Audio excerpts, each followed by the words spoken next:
عروہ نے بیان کیا کہ زبیر رضی اللہ عنہ سے ایک انصاری رضی اللہ عنہ کا جھگڑا ہوا تو نبی کریم صلی اللہ علیہ وسلم نے فرمایا کہ زبیر پہلے تم اپنا باغ سیراب کر لو، پھر پانی آگے کے لیے چھوڑ دینا۔ اس پر انصاری رضی اللہ عنہ نے کہا کہ یہ آپ کی پھوپھی کے لڑکے ہیں۔ یہ سن کر رسول اللہ صلی اللہ علیہ وسلم نے فرمایا زبیر اپنا باغ اتنا سیراب کر لو کہ پانی اس کی منڈیروں تک پہنچ جائے، اتنے روک رکھو۔ زبیر رضی اللہ عنہ نے کہا کہ میرا گمان ہے کہ یہ آیت ہرگز نہیں، تیرے رب کی قسم یہ لوگ اس وقت تک مومن نہیں ہوں گے جب تک آپ کو اپنے تمام اختلافات میں حکم نہ تسلیم کر لیں۔ اسی باب میں نازل ہوئی ہے۔ محمد بن عباس کہتے ہیں کہ ابو عبداللہ نے کہا کہ عروہ نے عبداللہ سے کوئی حدیث ذکر نہیں کی، صرف لیث سے کی۔ صحیح بخاری حدیث نمبر 2361۔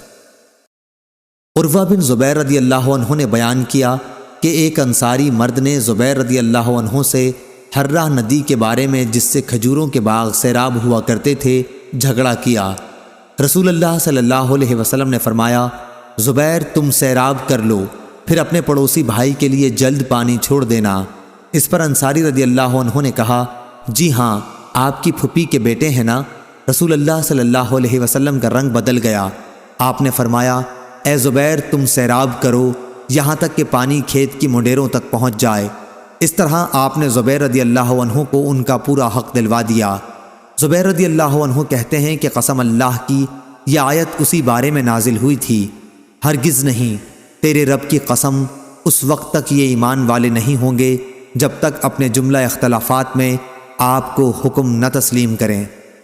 ابن شہاب نے کہا کہ انصار اور تمام لوگوں نے اس کے بعد نبی کریم صلی اللہ علیہ وسلم کے اس ارشاد کی بنا پر کہ سیراب کرو اور پھر اس وقت تک رک جاؤ جب تک پانی منڈیروں تک نہ پہنچ جائے، ایک اندازہ لگایا، یعنی پانی ٹخنوں تک بھر جائے۔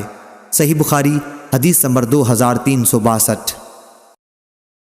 امام مالک نے خبر دی، انہیں سمی نے، انہیں ابو صالح نے اور انہیں ابو ہریرہ رضی اللہ عنہ نے کہ رسول اللہ صلی اللہ علیہ وسلم نے فرمایا ایک شخص جا رہا تھا کہ اسے سخت پیاس لگی، اس نے ایک کنویں میں اتر کر پانی پیا، پھر باہر آیا تو دیکھا کہ ایک کتا ہانپ رہا ہے اور پیاس کی وجہ سے کیچڑ چاٹ رہا ہے۔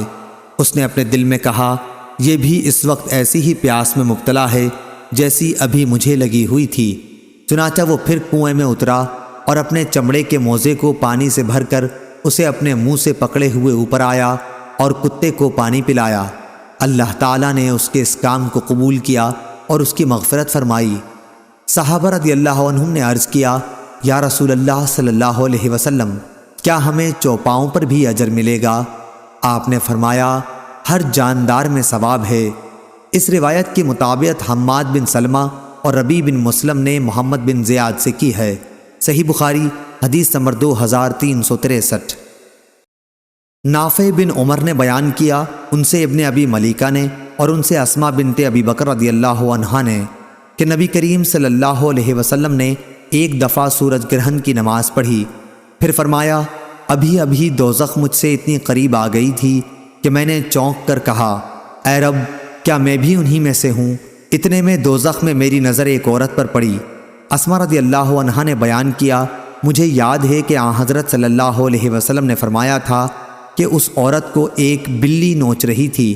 آپ نے دریافت فرمایا کہ اس پر اس عذاب کی کیا وجہ ہے؟ آپ کے ساتھ والے فرشتوں نے کہا کہ اس عورت نے اس بلی کو اتنی دیر تک باندھے رکھا کہ وہ بھوک کے مارے مر گئی۔ صحیح بخاری حدیث نمبر 2364۔ امام مالک رحمہ اللہ نے بیان کیا، ان سے نافع نے اور ان سے عبداللہ بن عمر رضی اللہ عنہ نے کہ رسول اللہ صلی اللہ علیہ وسلم نے فرمایا ایک عورت کو عذاب ایک بلی کی وجہ سے ہوا جسے اس نے اتنی دیر تک باندھے رکھا تھا کہ وہ بھوک کی وجہ سے مر گئی، اور وہ عورت اسی وجہ سے دوزخ میں داخل ہوئی۔ نبی کریم صلی اللہ علیہ وسلم نے فرمایا کہ اللہ تعالیٰ نے اس سے فرمایا تھا اور اللہ تعالیٰ ہی زیادہ جاننے والا ہے کہ جب تو نے اس بلی کو باندھے رکھا اس وقت تک نہ تو نے اسے کچھ کھلایا نہ پلایا اور نہ چھوڑا کہ وہ زمین کے کیڑے مکوڑے ہی کھا کر اپنا پیٹ بھر لیتی۔ صحیح بخاری حدیث نمبر 2365۔ عبدالعزیز نے بیان کیا، ان سے ابو حازم نے اور ان سے سہل بن سعد رضی اللہ عنہ نے کہ رسول اللہ صلی اللہ علیہ وسلم کی خدمت میں ایک پیالہ پیش کیا گیا اور آپ صلی اللہ علیہ وسلم نے اسے نوش فرمایا۔ آپ کی دائیں طرف ایک لڑکا تھا جو حاضرین میں سب سے کم عمر تھا۔ بڑی عمر والے صحابہ آپ کی بائیں طرف تھے۔ حضرت صلی اللہ علیہ وسلم نے فرمایا، اے لڑکے، کیا تمہاری اجازت ہے کہ میں اس پیالے کا بچا ہوا پانی بوڑھوں کو دوں؟ اس نے جواب دیا، یا رسول اللہ صلی اللہ علیہ وسلم، میں تو آپ کا جھوٹا اپنے حصے کا کسی کو دینے والا نہیں ہوں۔ آخر آپ نے وہ پیالہ اسی کو دے دیا۔ صحیح بخاری حدیث نمبر 2366۔ شعبہ نے بیان کیا، ان سے محمد بن زیاد نے، انہوں نے ابو ہریرہ رضی اللہ عنہ سے سنا کہ رسول اللہ صلی اللہ علیہ وسلم نے فرمایا، اس ذات کی قسم جس کے ہاتھ میں میری جان ہے، میں قیامت کے دن اپنے حوض سے کچھ لوگوں کو اس طرح ہانک دوں گا جیسے اجنبی اونٹ حوض سے ہانک دیے جاتے ہیں۔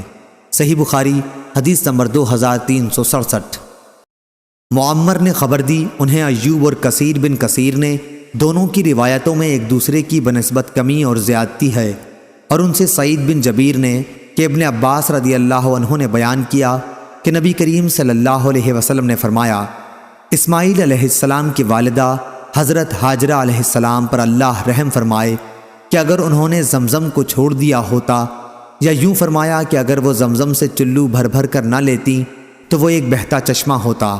پھر جب قبیلہ جرہم کے لوگ آئے اور حضرت ہاجرہ علیہ السلام سے کہا کہ آپ ہمیں اپنے پڑوس میں قیام کی اجازت دیں، تو انہوں نے اسے قبول کر لیا، اس شرط پر کہ پانی پر ان کا کوئی حق نہ ہوگا۔